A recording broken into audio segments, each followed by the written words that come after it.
નમસ્કાર વિદ્યાર્થી મિત્રો, સ્વાગત છે તમારું તમારી પોતાની યુટ્યુબ ચેનલ માય ટીચિંગ ક્લાસમાં. સ્કૂલમાંથી તમને બધાને દિવાળીનું ગ્રહ કાર્ય આપેલું છે. એ ગ્રહ કાર્યની અંદર આજે હું તમને 5મા ધોરણમાં દિવાળી ગ્રહ કાર્યની જે બુક આપેલી છે એની અંદર આજે આપણે ચેપ્ટર નંબર 1 ચાલુ કરીશું. જો વિદ્યાર્થી મિત્રો, વિષય છે ગુજરાતી.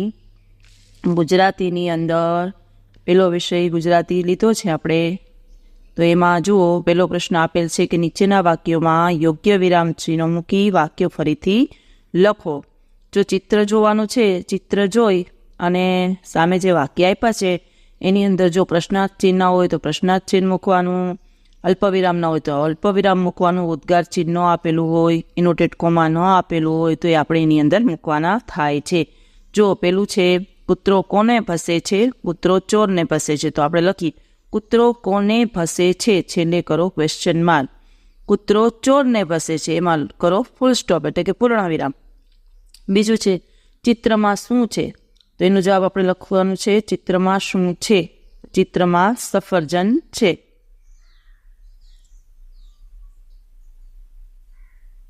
જો વિદ્યાર્થી મિત્રો, શું છે ચિત્રમાં શું છે, તો એમાં છે ચિત્રમાં શું છે પ્રશ્ન લખવાનો, પછી ચિત્રમાં સફરજન છે, 1 ને 1 2 થાય. પછી શું છે, અરે આ કપડાં ક્યાં ગંદા કરી આવ્યો, એના મમ્મી એને પૂછે છે, તો અરે કરીને અલ્પવિરામ આ કપડાં ક્યાં ગંદા કરી આવ્યો, છેલ્લે ક્વેશ્ચન માર્ક. માએ કહ્યું ફૂલ સ્ટોપ. હવે મમ્મી પાછું કોમા, પડી ગયો પાછું અલ્પવિરામ એટલે કોમા. મુન્નાએ જવાબ આપ્યો એટલે કે મુન્નાએ કહ્યું. ચાલો ચોથું, વાહ કેટલા સરસ ડ્રેસ. તો હવે શું છે, તમને આમાંથી કયો ડ્રેસ ગમે છે, તો વાહ કરીને અલ્પવિરામ કેટલી સરસ ડ્રેસ, તો એમાં આવશે છેલ્લે આશ્ચર્ય ચિહ્ન. નીચે લખો તમને આમાંથી કયો ડ્રેસ ગમે છે, તો એમાં આવશે ક્વેશ્ચન માર્ક. પછી છે કાગડો ડાળી પર બેઠો છે, નીચે શિયાળ બેઠો છે, કાગડાની ચાંચમાં શું છે. ચાલો જવાબ લખીએ, કાગડો ડાળી પર બેઠો છે ફૂલ સ્ટોપ, નીચે શિયાળ બેઠો છે, કાગડાની ચાંચમાં શું છે. આગળ જોઈએ વિદ્યાર્થી મિત્રો. પછી છે જોડકા. તમે જોઈ શકો છો પ્રશ્ન નંબર 2 જુઓ, વિભાગ અ અને વિભાગ બ જોડકા આપેલા છે. સમાન અર્થ દર્શાવતી કહેવતોના યોગ્ય જોડકા ગોઠવો. તો વિભાગ અ એમાં શું છે, જુઓ કાકરે કાકરે પાળ બંધાય, તો સામે એનો જવાબ 5 નંબર આવશે, ટીપે ટીપે સરોવર ભરાય. બીજું અધૂરો ઘડો છલકાય, તો એમાં આવશે પેલું ખાલી ચણો વાગે ઘણો. ત્રીજું ડાજ્યા પર ડામ, તેમાં આવશે ચોથું દુકાળમાં અધિક માસ. ચોથું છે ગાજ્યા મેઘ વરસે નહીં, તેમાં આવશે બીજું ભસતા કૂતરા કરડે નહીં. પાંચમું જાજા હાથ રળિયામણા, તો એમાં લખો સંપ ત્યાં જંપ. પછીનો પ્રશ્ન છે એ પણ એક જોડકા જ છે. એમાં શું છે કે વિરોધી અર્થ દર્શાવતી કહેવતોના યોગ્ય જોડકા ગોઠવો.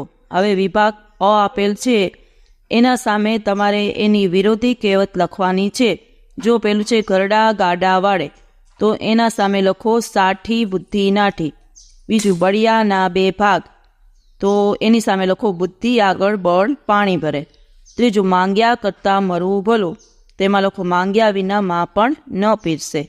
પાંચમું આવશે ત્રીજાના સામે. ચોથું સબસે બળી ચૂપ, તેમાં આવશે બોલે તેના બોર વેચાય. હવે પાંચમું વિશ્વાસે વહાણ ચાલે, તો એના સામે લખો સગા બાપનો પણ વિશ્વાસ નહીં. આગળ જોઈએ વિદ્યાર્થી મિત્રો. પ્રશ્ન નંબર 4 છે, જો યોગ્ય શબ્દથી ખાલી જગ્યા પૂરો. જો જે પાપી ન હોય તે પહેલો, એમાં આવશે પથ્થર ફેંકે. બીજું ચોખ્ખું પાણી પીવું જોઈએ. ત્રીજું તમે વર્ગ શિક્ષકને રજા માટે ચિઠ્ઠી લખી. ચોથું મેં દાદાનો જબ્બો પહેર્યો. પાંચમું ડાળ ઉપર કેરી અત્તર લટકે છે. ચલો 5મો પ્રશ્ન જો વિદ્યાર્થી મિત્રો. સાચો શબ્દ ચોરસમાં લખવાનો છે. ખાતરી, ખાતરીમાં સાચો શબ્દ છે, 2 ખાતરી આપેલ છે, એમાંથી તમારે સાચો શબ્દ પસંદ કરી ચોરસમાં જવાબ લખો. પછી છે ગણતરી, તો ગણતરી. બીજું રેલવે, તો રેલવે. ચોથું ગીર્દી, તેમાં આવશે ગીર્દી. ચલો પછીનો 6થો પ્રશ્ન છે વિદ્યાર્થી મિત્રો. ચિત્ર જોઈ 8-10 વાક્યોમાં વર્ણન કરો. ચિત્ર જોઈ 8-10 વાક્યની અંદર આપણે વર્ણન કરવાનું છે. તમે ચિત્ર બધાએ ધ્યાનથી જોઈ લો અને એ ચિત્ર જોઈ અને એના ઉપર તમે વાક્ય લખતા જાઓ. જો વાક્ય લખેલા છે, આ દ્રશ્ય એક ગામડાનું છે. ખેડૂત તેના બળદો લઈ ખેતરે જાય છે. સ્ત્રીઓ કૂવામાંથી પાણી ભરે છે. છોકરાઓ વડના ઝાડ પર હિંચકા ખાય છે. ચિત્રમાં 4 ઘર છે. એક છોકરો દડાથી રમે છે. ઝાડ પાસે 2 છોકરા બેઠા છે. બરાબર, જોઈ શકો છો તમે ચિત્રમાં. જો ઝાડ પાસે 2 છોકરા બેઠા છે. ઝાડની બીજી બાજુ એક ખેડૂત છે. ઘરની બહાર એક ખેડૂત અને એક છોકરા બેઠા છે. ચિત્રમાં 2 ઝાડ છે. આ ગામનું દ્રશ્ય ખૂબ જ સુંદર છે. તમે તમારી રીતે પણ લખી શકો છો. તમને જે વર્ણન લાગે અને જે તમને ચિત્રમાં દેખાય અને આમાં ફેરફાર કરીને તમે તમારી રીતે પણ લખી શકો છો. ચાલો, પ્રશ્ન નંબર 7 છે કે નીચે આપેલા ખાનામાં બીજો શબ્દ, જેમ કે તમે અંતાક્ષરી રમો, અંતાક્ષરી ઉપર જે છેલ્લો અક્ષર આવ્યો એના ઉપરથી તમારે શબ્દ બનાવવાના છે. તો છે લીમડો, પછી ડો તો કે ડોલ, પછી કે લખોટી તો કે ટીપોઈ, પછી ઈ તો કે ઇનામ, તો મો તો મરચા, ચા તો ચાલાક, ક તો કમર, ર તો રમકડું, ડુ તો ડુંગર, ર તો રથ અને થ તો થર. ચાલો વિદ્યાર્થી મિત્રો, આગળ જુઓ. પછીનું છે, નીચેના શબ્દ કોષ્ટક પૂર્ણ કરો. જો આડી ચાવી અને ઊભી ચાવી આપેલી છે, બરાબર, તો એમાં પેલા પાણીમાં રહેનાર એક સજીવ, તેમાં આવશે માછલી. તો સામે ઊભી ચાવીમાં છે બાગ કામ કરનાર, તેમાં આવશે માળી. પછી છે ત્રીજું માણસો, તો એમાં આડી ચાવીમાં લખો લોકો, અને બીજામાં આવશે રાષ્ટ્રધ્વજના સૌથી નીચેના પટ્ટાનો રંગ, તેમાં લખો લીલો. પછી ચોથું છે દાંતણ બ્રશ કર્યા પછી પાણીથી મોં ધોવાની ક્રિયા, તેમાં આવશે કોગળા. અને પાંચમું આમાં આડી ચાવીમાં જુઓ, શંકર પાર્વતીના પુત્રનું નામ, એમાં આવશે ગણપતિ. છઠ્ઠું કપાળ ઉપર કંકુથી કરાતું ટીલું, તેમાં આવશે તિલક. સાતમું પંખીનું રહેઠાણ, તેમાં આવશે માળો. આમાં પણ સાતમું માનવ માનવી, તો એમાં લખી શકો છો માણસ. પછી નવમું દંડ, તેમાં લખી શકો છો સજા. પછી આમાં આવશે મુલાયમ. આઠમું તો આવશે મુલાયમ, તો એમાં મુલાયમ આવશે તો કોમળ, બરાબર.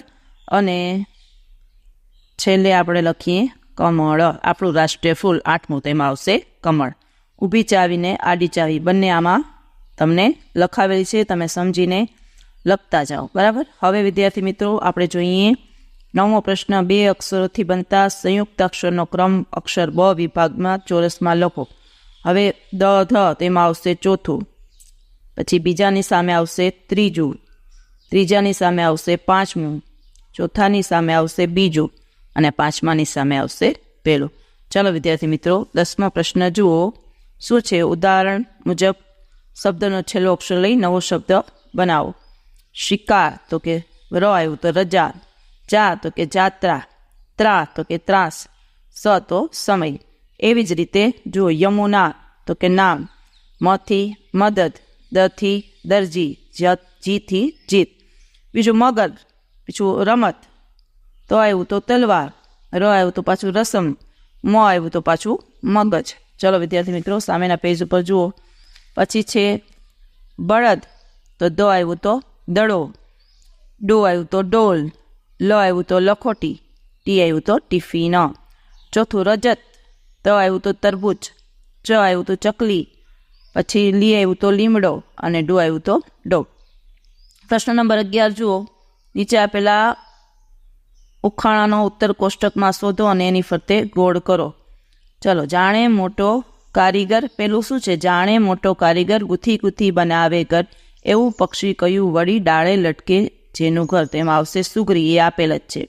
બીજું છે પાણીમાં હું તરું છું, બહાર કાઢો તો મરું છું, તેમાં આવશે માછલી. ત્રીજું 2 આંખોને રાખું અળગી, સુગંધ પારખું હું સઘળી, તો એમાં આવશે નાક.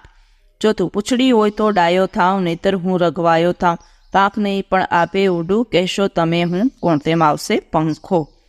પાંચમું કટ કટ કણસલું, નાના મોટા પગ, મોટો ચાલે બાર ગાંવ, ત્યારે નાનો માંડે ડગ, તેમાં આવશે ઘડિયાળ, જો તમે જોઈ શકો છો. પછી છઠ્ઠું વગર દોરડે વાત કરે, સૌના પાડે ફોટા, ગીત સંભળાવે પ્રસંગ બતાવે, વાપરે નાના મોટા, એમાં આવશે મોબાઈલ. 7મો, સૌને એ અજવાળા દેતી ધીમે ધીમે બળતી, પ્રકાશ આપી રાજી થતી જાત એની ઘસતી, તેમાં આવશે મીણબત્તી. 8મો, કઠણ કઠણ પથ્થર જેવો ગોળ પીઠવાળો, શરીર આખું સુંદર રાખી પાણીમાં ફરનારો, તેમાં આવશે કાચબો. જો તમે જોઈ શકો છો બધાય જવાબ આમાં આપેલા છે. ચાલો વિદ્યાર્થી મિત્રો, હવે આગળ જોઈએ. કૌંસમાં શબ્દ જે આપ્યા છે એનો ઉપયોગ કરી આપણે આખું ફકરો છે એ પૂરો કરવાનો છે. મારા કાકાની દીકરી વેકેશનમાં અમારા ઘરે રહેવા આવી હતી. તેણે પહેલાં કોઈ દિવસ શહેર જોયું નહોતું. અમે તેને શોપિંગ મોલ જોવા લઈ ગયા. આટલી બધી વસ્તુઓ એક જ જગ્યાએ મળી શકીએ એ જોઈને તેને બહુ નવાઈ લાગેલી. તે જાત જાતના કપડાં જોવામાં તલ્લીન હતી. કપડાં પસંદ કરવામાં હું તેને મદદ કરવા લઈ ગઈ, પણ તેની પસંદગીના કપડાં જોયા પછી તો મેં જ તેની મદદ લેવાની શરૂ કરી દીધી. પપ્પા મારી માટે બૂટ ખરીદીને પાછા આવ્યા ત્યારે અમે બે લાંબુ લચક બિલ બનાવડાવીને તેમની રાહ જોતા ઊભેલા હતા. પાછળ જો વિદ્યાર્થી મિત્રો. ચાલો હવે છે બીજો ફકરો છે, એમાં પણ આપણે ખાલી જગ્યામાં જે શબ્દ ઘટતા હોય મૂકવાના છે. રમણ કાકા તો ચાલવા માંડ્યા. તેમના થેલામાં અતમણ વજન હતું. થોડે આગળ જતાં તેમને સમજુ કાકીની બૂમ સંભળાઈ. કાકાએ ઊભા રહી પાછળ જોયું. પાછળ દોડીને આવતા કાકી કોઈ દહેશતમાં હોય એવું લાગતા હતા. કાકાને થયું કાકી પર એવી તે શું આફત આવી પડી છે, ક્યાંક કશું અનિચ્છનીય તો નથી થયું ને? કાકાએ કહ્યું જરા વિસામો ખા. પછી કહે કે આમ હાફડી ફાફડી થઈ કેમ દોડે છે? કાકી કહે આરામ શું કરે, મારો સંગાત કર્યા વગર આમ અજાણ જગ્યાએ ચાલવા માંડો છો. ચાલો 13મો પ્રશ્ન છે વિદ્યાર્થી મિત્રો. આડી ચાવી અને ઊભી ચાવી પ્રમાણે આપણે શબ્દ લખવાના થાય છે. જો પેલું છે પાણી ભરવાનું પાત્ર, તેમાં આવશે ઘડો. બીજામાં આવશે આસોપાલવ. ત્રીજામાં આવશે સોમવાર.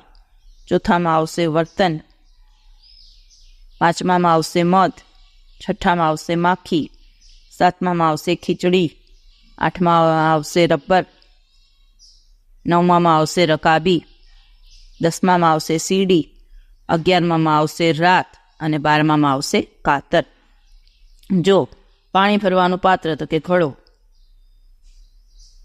તેના પાંદડાનું તોરણ બને તો કે આસોપાલો. 5 મધપુડામાંથી મળે તો કે મધ.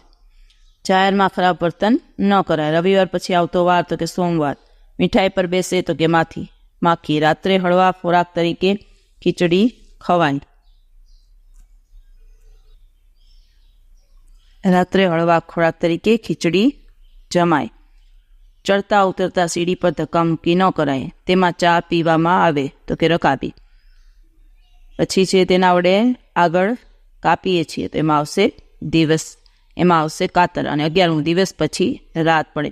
ચાલો વિદ્યાર્થી મિત્રો, આજના વિડીયો લેક્ચરમાં આટલું જ. ફરી મળીશું લેસન નંબર 2 હવે ઇંગ્લિશના વિડીયો સાથે આના પછીના વિડીયોમાં. જો તમને આ વિડીયો ગમ્યો હોય તો લાઇક કરશો, તમારા મિત્રો સાથે શેર કરશો અને મારી ચેનલને સબસ્ક્રાઈબ પણ કરશો. આવજો.